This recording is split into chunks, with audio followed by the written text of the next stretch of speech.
Howdy, War Gamers. Ryan from War Games News Radio here, and I just got a package in the mail that I'm pretty excited about.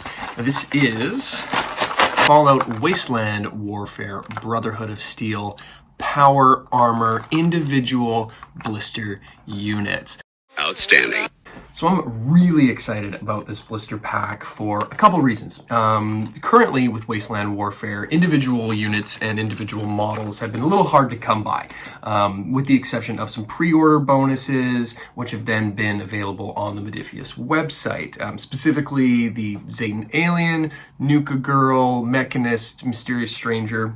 There's been a lot of really cool, unique units to add to your force, but there hasn't been much ways to bolster a force you already have without having to buy an entire other box set or expansion. So this is really cool, mainly because it's power armor in a one unit that you can just get for a couple of bucks on the Modifius website. The other individual unit that they've released so far is for the Mutants, sorry, said that like a mutant myself, the Super Mutant Aviator unit. Another reason I'm really excited to bust this one open and get it on the pallet is because some of the Fallout Wasteland Warfare minis have had an issue with being a bit hydrophobic, if that's the right word, paint phobic. And that's due to the release agent that was used to get the model out of the mold. These models in the past, some of them have been very difficult to get paint to stick and to apply. Apparently, that's a problem which is now fixed, and I'm curious to see if whether or not these models are from the old run, which had some of those problems, or the new run, which is supposed to have remedied that. So let's bust this open. I have some leftover bits and bobs from some other Modifius builds, and we might get a little creative with this power armor as we go. And I'm going to show you folks how I paint up my Brotherhood of Steel power armor units. Stay tuned.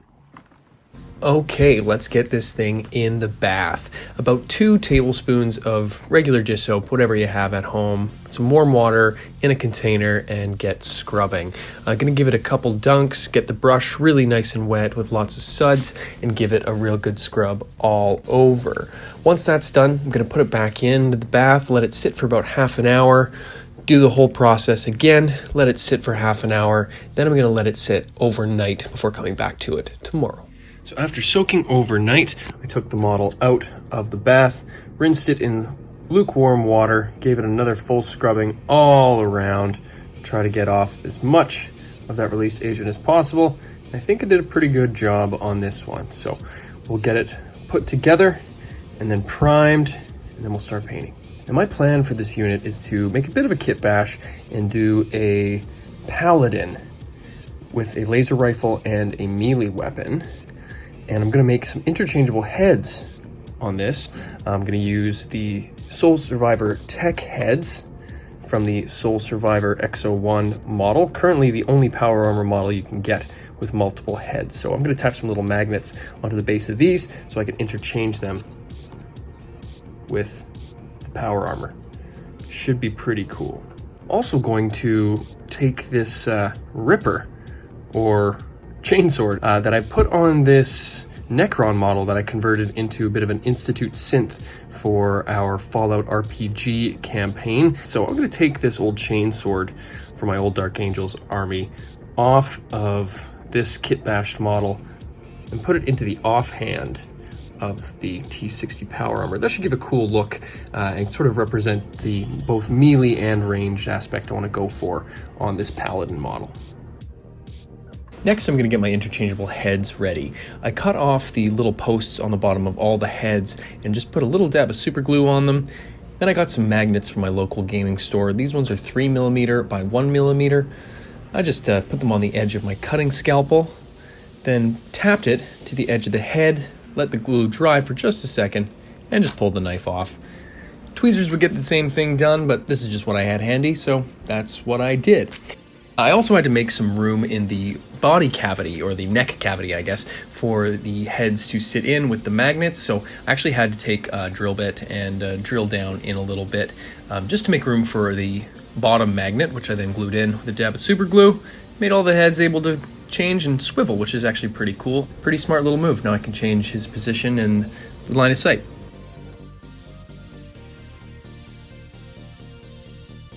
Then it was time to prime. I gave the model just a couple quick coats with a basic primer from the hardware store. Just a light dusting really, because I'm still very curious to see how the model's going to hold up when it comes to paint versus release agent. Once the primer was dry, it was looking pretty good, and I'm fairly confident that it's going to hold up pretty well to the paint this time, but there are a couple spots that didn't quite hit, so we'll see how it goes, but I'm pretty optimistic. I used Army Painter plate metal for the base coat of the armor. Wanted to give the very undermost coat a really nice, bright, shiny sheen.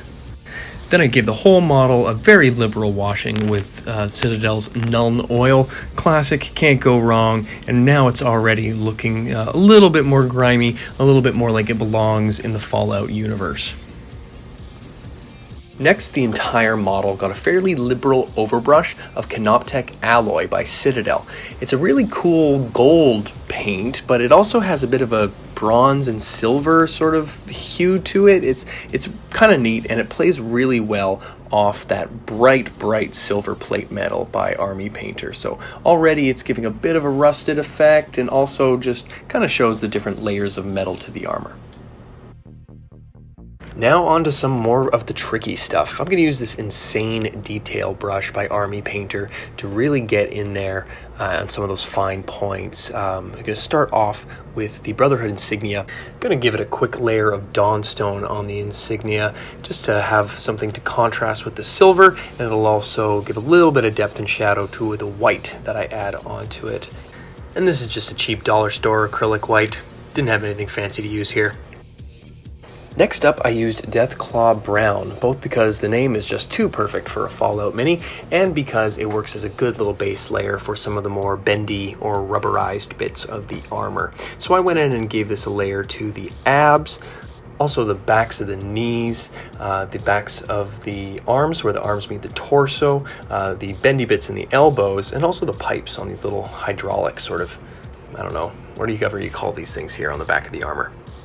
Then it was time to go on with another hit of Nuln Oil, and now we can really start to see it come together. It's really going to start to pull the tones of the plate mail and the Canoptech Alloy together to give it this really cool look. It's not quite gold, not quite silver, not quite bronze, not quite rusted, but not quite clean. It's kind of right down the middle, and it's really cool.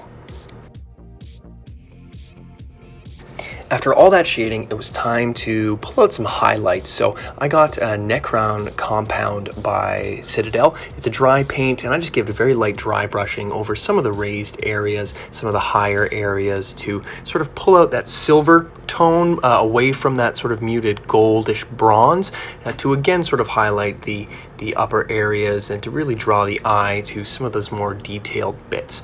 Also just sort of helps to tie the whole thing together a bit. Now we're getting somewhere. This is starting to look a lot like the box art or the model art, which is pretty close to what I'm going to be going for, but once we get sort of that look accomplished, I'm going to start playing around with it a little bit more and adding some details of the Paladin paint job from Fallout 4 to sort of play thematically with this Paladin that I'm trying to build. Then it was time to attack some of the other fine details, the weapons. So I went in with Caliban Green for the barrel and body of the laser rifle. And I used Yariel, I don't know, Yariel Yellow by Citadel for the wires on the gun, and also for the fusion cell on the back. I'll add a red stripe to that fusion cell later down the line. Now for the eye sockets of the power armor, I use Altdorf Guard Blue and Araman Blue as a highlight, just to get right into those eye sockets, and using that insane detail brush really helped get in there. To bring out the weathered, rusty sort of details, especially in the lower half of the body, I used Ryza Rust. And I got this tip from HTL World. They've got a lot of great videos. Go check them out. They're really active in the Fallout community as well. But this is really starting to bring out those dark, rusty, nasty, gritty details. Look at that. Looking pretty cool now. Give this a dry brush to some of the higher areas as well. Show where things might have gotten scuffed up in some battles. not to mention the passage of 200 plus years of time and grime. Time to get down with some contrast paints. Never used one of these before, but I picked up Blood Angel's Red and Black Templar to use when the Enclave shows up, but the red's going to come in handy here so I can add some of these Paladin specific details. Now, there's actually a lot less red on this paint job in the video game than I had been picturing in my head, so I decided to add a little bit of the red to the tubes on the Power Armor helmet to kind of make it pop a little bit more, add some contrast and some more vivid details, and also as a bit of an homage to the team over at HTL World. And there's also a lot of red on the sort of inside of the chest piece as well, where the neck meets. So using that contrast paint to get it on as quickly and evenly in all those areas as fast as I can. Seen this work before on some videos, and it pools really nicely and pulls away from the edges. So I'm trying to be as delicate as I can while doing this to really make sure I only hit the areas I want to hit, and if I don't, I'll go in and clean things up with a detail brush later. I hit everything with one more wash and then a very light dusting of that Necron compound again, just on some of the higher areas to dull that rise of rust and pop out those highlights even more. For the Ripper, I used the Black Templar contrast paint, some of the Canoptech alloy on the actual blades themselves, and then some of that Blood Angel's Red contrast paint as well, just on the exhaust port of the actual Ripper itself. A dab of Yariel Yellow for the headlamp, and a little bit of Kislev flesh on the backs of the knees and the insides of the elbows. And you know what? I'm going to call this guy done. Guy or gal, interchangeable, interswappable. I'll do a video about the heads later on down the road, but right now, this Paladin in T-60 armor is ready to lead my Brotherhood force into battle, and he's ready to do it with either a laser rifle or his Ripper in hand. Pretty cool. Well, there you have it.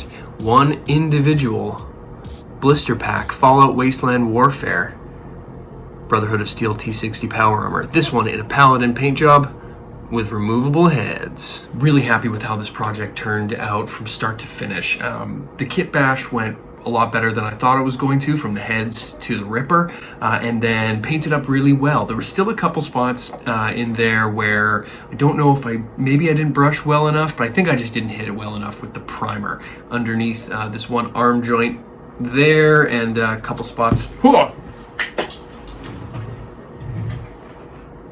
Head's gone. Head's gone. Well, that was a horrifying couple of minutes. Turns out that when you drop a model with a magnetic head, its head can come flying off. We found it. It's touch and go for a minute there, but we found it. Outstanding. So, as I was saying, I remember what I was saying. This model painted up great. Very excited to try this paint scheme out on my next Brotherhood models, which will be showing up along with the Enclave. That's going to be the Order of the Shield. So I'm going to do the same paint job minus some of the Paladin-y bits on those two power armor sets, and then going to do another video on painting up the field scribe, so look for that one coming out soon. Let me know what you think of this video. Let me know what you think of this paint scheme. Lots of different ways to paint power armor. This is just one of them. So hope you found this helpful, hope you found it useful, and stay tuned for more War Games News Radio coming your way.